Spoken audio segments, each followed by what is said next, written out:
मंजिल यूं ही नहीं मिलती राही को, एक दिल में जुनून जगाना पड़ता है। मंजिल यूं ही नहीं मिलती राही को, दिल में जुनून जगाना पड़ता है। पूछा चिड़िया से कि कैसे बना लेती हो घोंसला, पूछा चिड़िया से कि कैसे बना लेती हो घोंसला, बोली तिनका तिनका उठाना पड़ता है, बोली तिनका तिनका उठाना पड़ता है।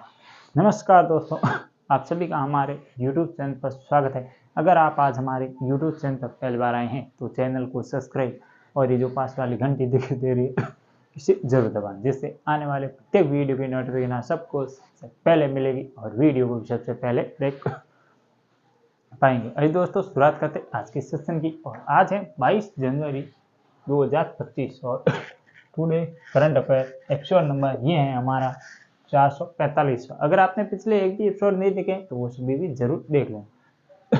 इस वीडियो के अंदर आपको विश्व, भारत और राजस्थान इन तीनों के करंट अफेयर पर बात करने वाले हैं, प्लस इसमें स्टैटिक जीके को भी मैं शामिल करने की कोशिश करूंगा। तो आपको ये वीडियो अंत तक जरूर देखना है और इसके नोट भी जरूर बना लेने।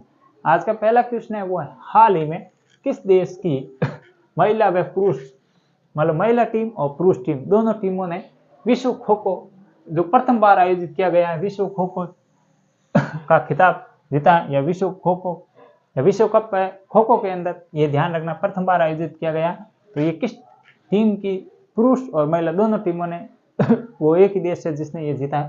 तो ऑप्शन ए है भारत, ऑप्शन बी है चीन, ऑप्शन सी है कनाडा और ऑप्शन जो डी है वो है श्रीलंका। तो किस देश की दोनों टीमों ने जीता है? तो ये जीता है भारत ने, ये भी आपको ध्यान रखना है। और इसका आयोजन कहाँ पर हुआ था वो आप मुझे कमेंट बॉक्स में बताने वाले हैं, इसका आयोजन कहाँ पर हुआ था। और आज का दूसरा क्वेश्चन है, इसके अलावा एक और इसमें भी मैं बता देता हूँ, उबेर कप और थॉमस कप। उबेर कप महिलाओं से संबंधित है और थॉमस कप है जो ये दोनों बैडमिंटन के, पर एक तो उबेर कप है वो महिला से और थॉमस कप है वो पुरुष से संबंधित। ये दोनों 2024 वाले टूर्नामेंट हुए थे वो चीन ने जीते थे, ये भी आपको थोड़ा सा ध्यान रखना फैक्ट।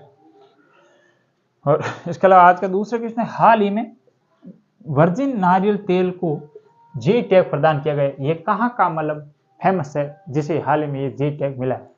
तो ऑप्शन ए है वो है नई दिल्ली, ऑप्शन बी है वो है लक्षद्वीप, ऑप्शन सी है अंडमान निकोबार, अंडमान व निकोबार और ऑप्शन जो डी है वो है चंडीगढ़। तो कहाँ का ये प्रसिद्ध है जिसको हाल ही में जी टैग मिला है। तो आप सभी को जो वस्तु जी टैग मिली जाती या दी जाती है जो इंपॉर्टेंट होती है उसको आपको ध्यान में रखना है, क्योंकि अक्सर यहाँ से एग्जाम में क्वेश्चन देखने को मिलता है।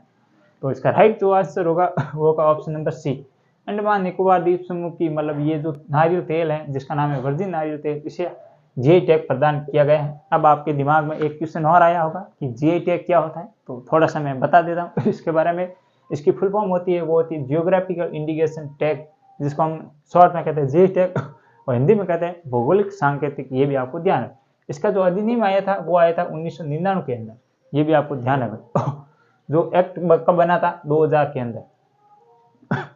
और प्रथम बार कब दिया गया, तो ये दिया गया था 2004 को, 2004 को। और किसे दिया गया था, तो दार्जिलिंग की चाय। आप सभी को पता होगा, अगर हम चाय का नाम ले तो दार्जिलिंग, और अगर हम किसी स्टेट का नाम ले तो असम, वो आपके दिमाग में जरूर आता होगा। तो इसी वजह से मतलब जो ये 2004 में जो दार्जिलिंग की चाय है उसको दिया गया था जी टैग, ये भी आपको थोड़ा सा ध्यान रखना। और ये कहाँ की है, अगर आप स्टेट पूछ ले दार्जिलिंग कहाँ पर है तो ये है वेस्ट बंगाल के अंदर, ये भी आपको ध्यान रखना। और इसके अलावा प्रत्येक स्टेट में काफी कुछ जी टैग प्रदान किए जाते हैं। इसका एक और फैक्ट मैं आपको बता देता हूँ कि ये 10 साल के लिए दिया जाता है, 10 साल के बाद आप इसे वापस रिन्यू कराना पड़ता है, ये भी आपको ध्यान रखना। अवधि पूछ ले तो 10 किसके दिया जाता है, किस मंत्रालय के तहत दिया जाता है या किसके द्वारा दिया जाता है, कौन सा मंत्रालय, तो वो औद्योगिक मंत्रालय, ये भी आपको ध्यान है। और आज का तीसरा क्वेश्चन है, हाल ही में डेनिस लो का निधन हो गया है, उनका संबंध किस खेल से। ये भी इंपॉर्टेंट क्वेश्चन होने वाला है, क्योंकि ये एक प्रसिद्ध खिलाड़ी थे इंटरनेशनल लेवल पर, अंतरराष्ट्रीय स्तर पर ये प्रसिद्ध है, ये भी आपको ध्यान। तो ऑप्शन ए है वो है क्रिकेट, ऑप्शन बी है वो है फुटबॉल, ऑप्शन सी है वो है यहाँ पर आप ऐसा कर लिख दो, यहाँ पर ए व बी दोनों, ए व बी दोनों, और ऑप्शन जो डी है वो है हॉकी। तो इसका जो राइट आंसर होगा डेनिस लो है, ये है फुटबॉल, प्रसिद्ध फुटबॉलर थे इंटरनेशनल लेवल पर। तो आपको ये क्वेश्चन मोस्ट इंपोर्टेंट होने वाला है। और इसके अलावा अगर आप इससे देश बोले कौन से देश के ये प्रसिद्ध अंतर्राष्ट्रीय स्तर के खिलाड़ी थे, तो स्कॉटलैंड, ये भी आपको ध्यान है, स्कॉटलैंड के खिलाड़ी थे। और इसके अलावा आज का चौथा क्वेश्चन है, और बाकी इतना ही है। जो फेमस खिलाड़ी हैं उसका खेल आपको ध्यान होना चाहिए। अगर कोई इंटरनेशनल स्तर पर है तो आपको उसका देश भी ध्यान होना चाहिए और किस खेल से संबंधित है और उनकी क्या उपलब्धि है। जैसे हम फुटबॉल की बात करें तो आपने नाम सुना होगा क्रिस्टियानो रोनाल्डो का, ये काफ़ी प्रसिद्ध है इंटरनेशनल लेवल पर।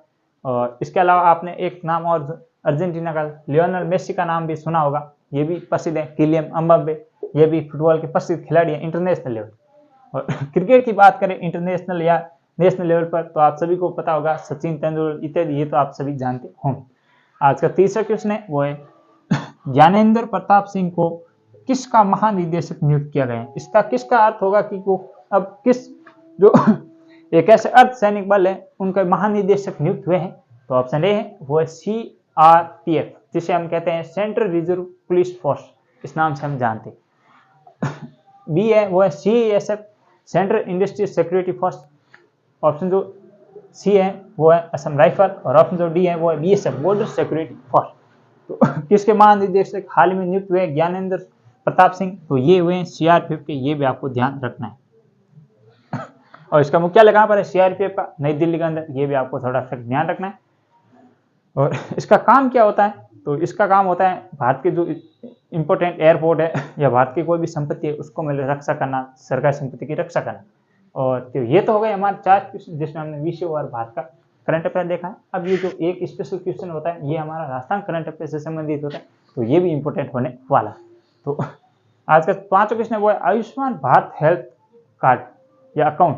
तो ध्यान रखना है, अब इसको शॉर्ट में कहते हैं आभा, कभी आभा की आपको फुल फॉर्म पूछ लेना, तो ध्यान रखना आयुष्मान भारत हेल्थ अकाउंट, ये इसकी आभा की फुल फॉर्म होती है। बनाने के मामले में राजस्थान का देश में कौन सा स्थान रहा है, क्यों ये नेशनल या राष्ट्रीय स्तर पर ये रैंकिंग जारी की गई है, तो इस वजह से आपको ध्यान रखना है कि राजस्थान का इसमें कौन सा स्थान रहा है। तो ऑप्शन ए है वो है पहला, ऑप्शन बी है वो है दूसरा, ऑप्शन सी है तीसरा और ऑप्शन जो डी है वो है चौथा। तो कौन सा स्थान प्राप्त हुआ है, तो ये हुआ है दूसरा राजस्थान को, ये भी आपको फैक्ट ध्यान रखना है। प्रथम स्थान पर यूपी रहा है। और ये थे आज के कुल हमारे, और ये आभा मतलब है ना, तो आयुष्मान कार्ड से संबंधित है, ये भी आपको। और प्रधानमंत्री दुर्घटना बीमा में कितनी राशि प्रदान की जाती है, 5 लाख, ये भी आपको ध्यान रखना है। तो ये थे आज के कुल हमारे 5 क्वेश्चन और डिटेल से एनालिसिस। कैसा लगा वीडियो कमेंट बॉक्स में जरूर बता देना, वीडियो को लाइक और चैनल को आपने अभी तक सब्सक्राइब नहीं किया उसे भी जरूर करें। कल फिर मिलेंगे अन्य वीडियो में करंट अफेयर के इसी जोश और जुनून के साथ, तब तक आप हमारे साथ बने रहिए। जय हिंद, जय भारत।